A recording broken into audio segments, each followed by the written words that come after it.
So let's create some footsteps now. So over here in the events browser, let's right click, go to event defaults. These are 2D timelines here. And I'm going to call this footstep dash stone. Remember, I'm going to have to assign this to a bank. I could do this at any time, even before I start. So I'm going to do it before I start here. So I'm going to right click, move assign to bank, and then go to browse, and then put it in the master bank. And then once I do that, I can drag it into my character folder. And then we need to populate this with some sounds as well. So we can import assets, or we could just drag them in. When we imported the ambiances, we already brought in the sounds. If you wanted to bring in more sounds, remember you need to open up your audio bin if it's not already open, and then you can just drag them straight in if you want. But I have my footsteps here, so I'm just going to start with these ones. You're welcome to do your own sounds if you want, but these are what came with the tutorial. What I want to do is right click the track here. And so what I'm trying to do at this point with footsteps is I'm trying to create a multi-instrument. So I'm going to take this, drag it in, and then just slide it over to the left. I have my spotting list, so I need to have footsteps for stone. I'm going to start with that. So my footsteps, I go to my stone surface.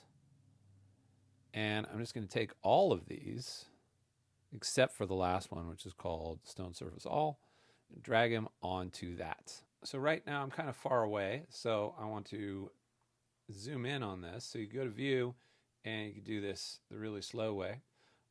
Or you could just hit the square brackets for zooming in and out. So I'm going to zoom in so I can see what I'm doing a little bit better. And I can see that I have a lot of blank space at the end here in my instrument. So I am going to adjust the end. So let's trim off the end.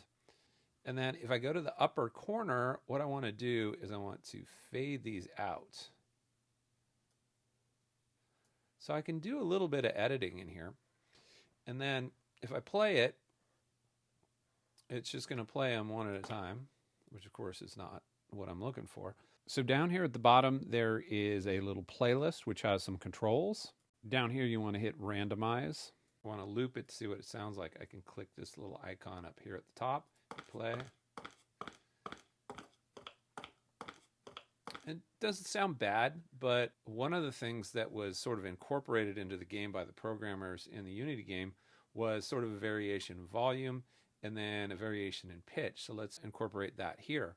It's really easy to do, very easy to revise too. To add variation to anything or to automate it, you can do it by right-clicking any parameter here. So I'm going to right-click the volume knob here, and then I'm going to go to Add Modulation and go to Random, and then it gives me a control. Don't vary it too much, just like 3 dB or so. And then I'm going to also do that with pitch. So I'm going to right-click Pitch, go to Add Modulation, and go to Random. So I don't want to overdo this either because it's going to sound pretty comical otherwise. I'll do that and I'll play it.